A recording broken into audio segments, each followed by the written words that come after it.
स्वागत है आप सबों का हमारे YouTube channel Bihar board hub पे। जैसा कि आपको पता है कि ये जो चैनल क्रिएट किया गया है ये क्लास 10th का है और एग्ज़ाम जो फाइनल एग्ज़ाम होने वाली है 2024 में उसको ध्यान में रखते हुए यहाँ पे आपको ऑब्जेक्टिव का क्वेश्चंस कराया जाता है। और ऑब्जेक्टिव जो क्वेश्चंस होंगे आपके ये डिस्क्राइब में है, मतलब कि इसमें डिटेल में आपको बता दिया गया है ताकि आपको ऑब्जेक्टिव को समझने में आसानी हो और काफ़ी दिनों तक ये जहन में रह सके, यानी कि आपको याद करने में काफ़ी आसानी हो जाएगी। तो चलिए हम लोग समय ना गवाते हुए आज का सेशन स्टार्ट करते हैं। स्टार्ट करने से पहले मैं आपको बता देना चाहता हूँ कि आज जो सेशन हम लोग स्टार्ट करेंगे ये पार्ट 3 है और पार्ट 1 और पार्ट 2 जो भी स्टूडेंट नहीं देखे हैं तो प्लीज़ आप जो है प्लेलिस्ट का प्रयोग कर सकते हैं, वहाँ से आप पार्ट 1 पार्ट 2 देख लें। तो चलिए हम लोग स्टार्ट करते हैं। पहला चैप्टर है ये लोकतंत्र में सत्ता की साझेदारी। तो सबसे पहले मैं थोड़ा सा 1 सेकेंड, ठीक हो गया, इसको थोड़ा थिन कर लेता हूँ। चलिए अब हम लोग स्टार्ट करते हैं। पहला है सेशन का पहला क्वेश्चन है आपका कि 1961 ईस्वी में मुंबई में मराठियों की संख्या कितनी प्रतिशत थी? 30%, 34%, 38% या फिर 42%? तो राइट आंसर आपका 34% राइट हो जाएगा। इसके संदर्भ में हम लोग व्याख्या कर लेते हैं। तो इसके देखिए संदर्भ में कहा गया है कि मुंबई की अगर बात करते हैं तो मुंबई में जाने वाले जो लोग काम करने के लिए वहाँ पे जाते थे तो चेन्नई, बेंगलोर, हैदराबाद, अगर सूरत, अहमदाबाद, बड़ोदरा की बात की जाए तो यहाँ से काफ़ी कम लोग जाने लगे कहाँ? मुंबई, क्योंकि इस क्षेत्र में ना काफ़ी विकास हो चुका है औद्योगिक के क्षेत्र में। तो इन लोगों को काम यहीं पे मिल जाता था, इसलिए इस क्षेत्र के लोग मुंबई कम जाते थे। लेकिन अगर बात की जाए हिंदी भाषी लोगों की जो कि उत्तर भारतीय कहलाते हैं, ये काम की तलाश में जो है मुंबई जाते थे और वहाँ पे काम करते थे।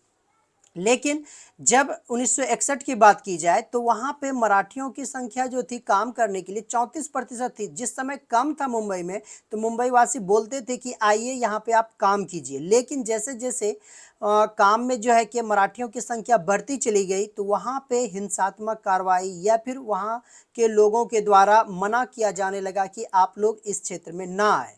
तो आप लोग देख सकते हैं कि 61 में स्थिति कितनी थी?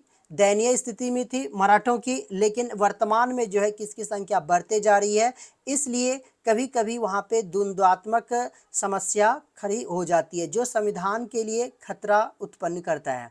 दूसरा क्वेश्चन से देखते हैं। कहता है Tata institute of social science के अध्ययन के अनुसार मुंबई में कितने प्रतिशत प्रवासी उत्पादन कार्य में लगे हुए हैं?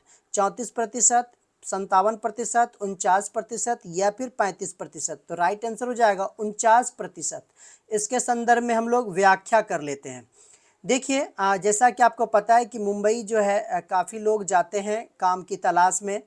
तो खास करके अगर बिहार की बात की जाए और उत्तर प्रदेश के तो यहाँ के लोग ज़्यादा जाते हैं और वहाँ पे काम करते हैं। तो इन लोगों को कहा जाता है वहाँ पे गरीब भैया के नाम से ये प्रचलित हैं।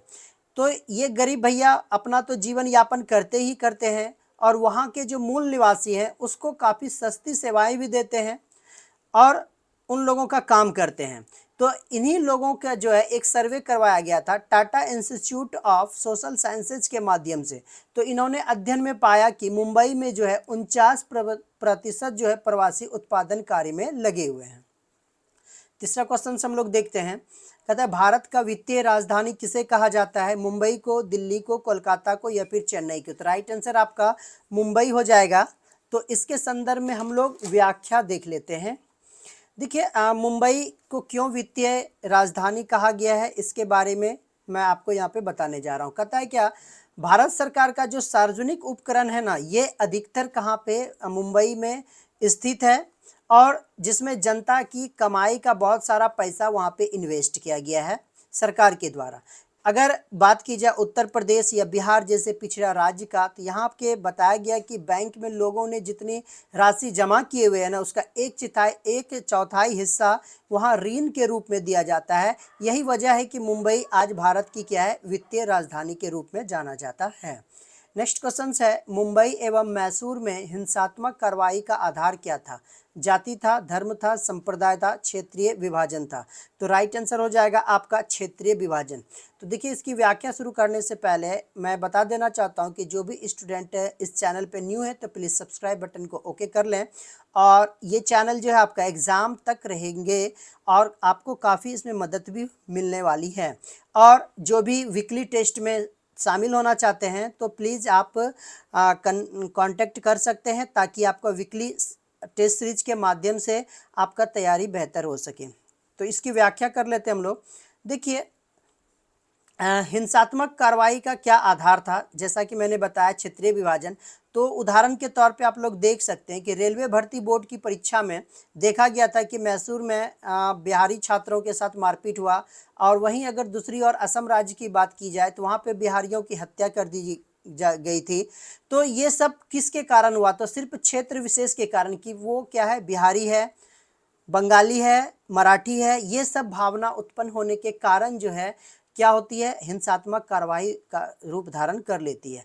तो यहाँ पे कुछ नहीं था, सिर्फ क्षेत्र विशेष को लेके झगड़ा का मैटर था कि वो बिहारी है, ना कि किसी भी जाति को लेके मारपीट हुआ, ना ही धर्म संप्रदाय को लेके हुआ, मात्र और मात्र क्षेत्र विशेष को लेके टेंशन था। और संविधान ये कहता है कि ऐसा अगर हो रहा है तो ये व्यवहार गलत हो रहा है। लेकिन आपको पता है कि कुछ सत्ताधारी जो नेता होते हैं ये भी इसका विरोध नहीं करते हैं।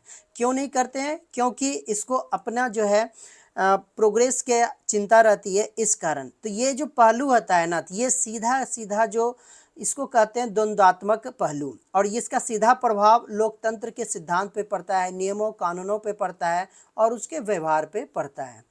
चलिए नेक्स्ट क्वेश्चन की ओर बढ़ते हैं हम लोग। पांचवा क्वेश्चन है, मैक्सिको के ओलंपिक समारोह में विरोध का रूप किस पर आधारित था? भाषा, नस्ल, जाति या फिर धर्म पे? तो ये नस्ल पे आधारित था। जैसा कि आपको पता है कि मैक्सिको का जो ओलंपिक समारोह हो रहा था, तो वहाँ पे 200 मीटर का दौड़ हुआ था, जिसमें टॉमी स्मिथ और कार्लोस नामक जो व्यक्ति थे, ये अमेरिका के थे। लेकिन इन्होंने क्या किया था, नस्ल आधारित भेदभाव का विरोध किया था इन्होंने, और साथ इसका दिया था ऑस्ट्रेलियाई धावक पीटर नॉर्मल ने भी। इसलिए इसका विरोध का स्वरूप कौन था? नस्ल था। चलिए नेक्स्ट क्वेश्चन की ओर बढ़ते हैं। बेल्जियम में सामाजिक विभाजन का आधार क्या था? नस्ल था, जाति था, भाषा था या फिर धर्म था? तो देखिए, बेल्जियम यहाँ पे है, तो बेल्जियम में भाषा आधार था सामाजिक विभाजन का। तो इसकी व्याख्या कर लेते हैं हम लोग। कहता है कि बेल्जियम में देखिए, देश के 59% हिस्सा फ्लेमिश इलाके में रहता था, और ये कौन सा भाषा बोलते थे? डच बोलते थे। ओके, बाकी जो 40% लोग हैं ये बेलोनिया क्षेत्र में रहते थे, और ये क्या बोलते थे? फ्रेंच बोलते थे। और राजधानी ब्रुसेल्स में उल्टा था, यानी कि 80% लोग थे जो फ्रेंच बोलते थे और 20% डच बोलते थे। और फ्रेंच भाषी लोगों का जो खान पान था, रहन सहन था, ये ज़्यादा क्या था? विकसित था। किसके मुकाबले? डच के मुकाबले। डच की स्थिति काफ़ी खराब थी, संतोषजनक नहीं कहा जा सकता है, इसलिए जो है तनाव बढ़ना स्वाभाविक था। एक ज़्यादा अमीर है, एक ज़्यादा गरीब है, तो इस स्थिति में क्या होता है? स्थिति में आपको जो है तनाव बढ़ सकता है। या फिर अगर कोई भी एक भाषी के लोग ज़्यादा संख्या में है, दूसरे भाषी के लोग कम हैं, इस स्थिति में भी आप देख सकते हैं क्या? तनाव बढ़ जाती है। नेक्स्ट है, किस अनुच्छेद में भारतीय नागरिकों को स्वतंत्रता का मूल अधिकार का वर्णन किया गया है? अनुच्छेद 15, अनुच्छेद 19, अनुच्छेद 21 या फिर अनुच्छेद 18? तो राइट आंसर हो जाएगा अनुच्छेद 19 आपका राइट आंसर हो जाएगा। इसके संदर्भ में व्याख्या देख लेते हैं। देखिए, अगर आप संविधान पढ़ने जाते हैं तो आपका अनुच्छेद 19 में आपको मिल जाएगा कि कोई भी भारतीय अगर भारत के किसी भी क्षेत्र में जाते हैं तो, या फिर वहाँ निवास करते हैं, या फिर किसी भी प्रकार का व्यवसाय करते हैं, कोई भी कारोबार करते हैं, तो वो स्वतंत्र रूप से कर सकते हैं, उस पर किसी भी प्रकार का रुकावट नहीं होता है। ये अनुच्छेद 19 में वर्णित है। नेक्स्ट है, निम्न में ऑस्ट्रेलियाई धावक कौन थे? Peter normal, Tommy Smith, John Carlos या फिर सभी? तो ऑस्ट्रेलियाई धावक थे पीटर नॉर्मल्स। अभी मैंने जस्ट इसकी व्याख्या पिछला क्वेश्चन से पिछला क्वेश्चन मैंने करा रखा था, फिर भी मैं इसकी व्याख्या यहाँ पे कर दे रहा हूँ। देखिए, मैक्सिको ओलंपिक कब हुई थी? 1967 ईस्वी में, और यहाँ पे 200 मीटर की दौड़ में तो था, अमेरिकी धावक टॉमी स्मिथ थे और जॉन कार्लस। इन्होंने नस्ल भेद पे आधारित यानी कि वहाँ पे अमेरिकी अश्वेत पर जो अत्याचार हो रहा था इसके खिलाफ इन्होंने क्या क्या लोगों को बताया, और बताया तो सही है, साथ ही साथ इसके साथ देने के लिए आए थे ऑस्ट्रेलिया के धावक थे पीटर नॉर्मल। इन्होंने भी दोनों अमेरिकी धावक का क्या किए थे, सपोर्ट किए थे कि वास्तव में नस्ल पे आधारित जो भेदभाव है इसको रोका जा सके। नेक्स्ट है, श्रीलंका में विभाजन का आधार क्या था? भाषा था, क्षेत्रीय था, ए एवं बी दोनों, या फिर कोई नहीं? तो देखिए श्रीलंका में आपको दोनों प्रकार के विभाजन का आधार मिल जाता है, यानी कि वहाँ भाषा भी है और क्षेत्रीय विभाजन ही है। चलिए नेक्स्ट है, जन्म का परिणाम क्या है? स्त्री पुरुष, काला गोरा, लंबा नाटा, या फिर सभी? तो इसका राइट आंसर सभी हो जाएगा, क्योंकि आपको पता है कि कोई भी समुदाय हो, कोई भी जाति हो, ये अगर आप चुनना चाहते हैं तो ये आपकी बस की बात नहीं है। क्योंकि जब किसी भी मनुष्य का जन्म होता है, अगर वो दलित परिवार में जन्म हुआ है तो वो दलित कहलाएगा, अगर वो अमीर घर में पैदा हुआ है तो वो ज़्यादा पैसा वाला होगा। मतलब आप जो है अपने से इसका चुनाव नहीं कर सकते हैं। आप जिस तरह से जिस क्षेत्र में जन्म लिए हैं उसी समुदाय के आप हो जाते हैं, और स्त्री पुरुष भी आपके बस में नहीं है। तो ये जन्म का ही है कि आप स्त्री के रूप में जन्म लेते हैं या फिर पुरुष के रूप में, काला होते हैं या फिर गोरा होते हैं, लंबा होता है या नाटा होता है, इस सबों पे किसी का बस नहीं चलता है। तो ये इसको जन्म का परिणाम कहा जाता है। ऐसे विभाजन को हम लोग जन्म आधारित सामाजिक विभाजन भी कहते हैं।